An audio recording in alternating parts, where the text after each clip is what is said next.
What is good, YouTube? It's your boy Flames back at it again. Another Bible reading video. And today, man, we're about to be reading out of 2 Samuel, chapter 17. Without further ado, man,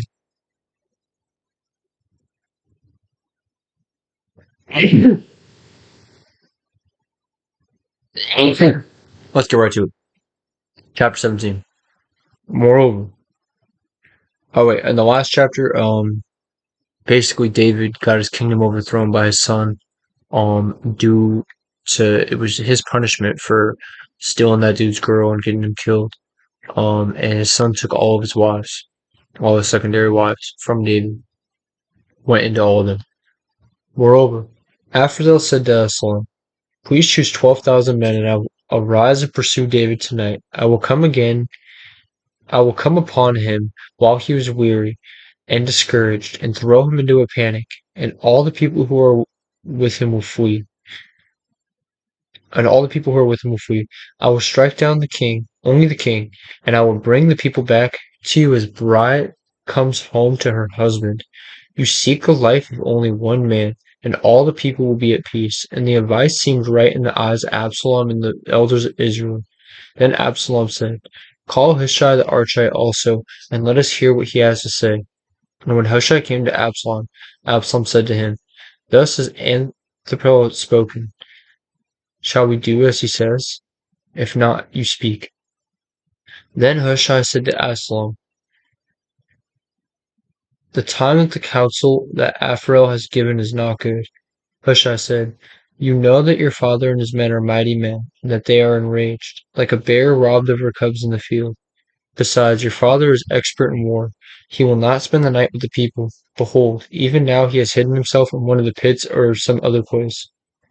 And as soon as some of the people fall at the first attack, whoever hears it will say, 'There has been a slaughter among the people who follow Absalom.' Then even the valiant man, whose heart is like the heart of a lion, will utterly melt with fear. For all Israel knows that your father is a mighty man, and those who are with him are valiant men. But my counsel is that all Israel be gathered to you, from Dan to Beersheba, at the sand by the sea for a multitude, that you go to battle in person. So we shall come upon him in some place where he is to be found, and we shall light upon him as the dew falls on the ground. And of him and all the men with him not one will be left. And if he withdraws into a city, then all Israel will bring ropes in that city. We shall drag it into the valley, until not even a pebble is to be found there." And Absalom and all the men of Israel said, "Counsel of Hushai the Archite is better than the counsel of Ahithophel. For the Lord has ordained to defeat the good counsel of Ahithophel, so that the Lord may bring harm upon Absalom." Then Hushai said to Zedek and Abiathar the priests, "Thus so did Abiathar counsel Absalom and the elders of Israel, and thus so have I counseled.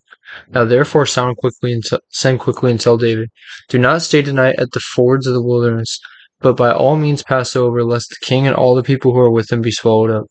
Now Jonathan and Abimaaz were waiting at En-Rogel. The female servant was to go and tell them, and they were to go and tell King David, for they were not to be seen entering the city.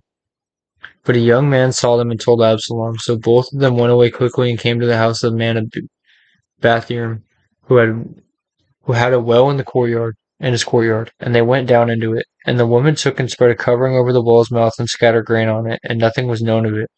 When Absalom's servants came to the woman at the house, they said, "Where are Ahimaaz and Jonathan?" And the woman said to them, "They have gone over the brook of water." And when they had sought and could not find them, they returned to Jerusalem. After they had gone, the men came up out of the well, and they went and told King David.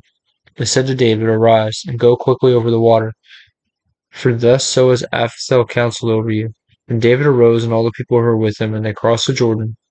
By daybreak not one who had left had not crossed the Jordan.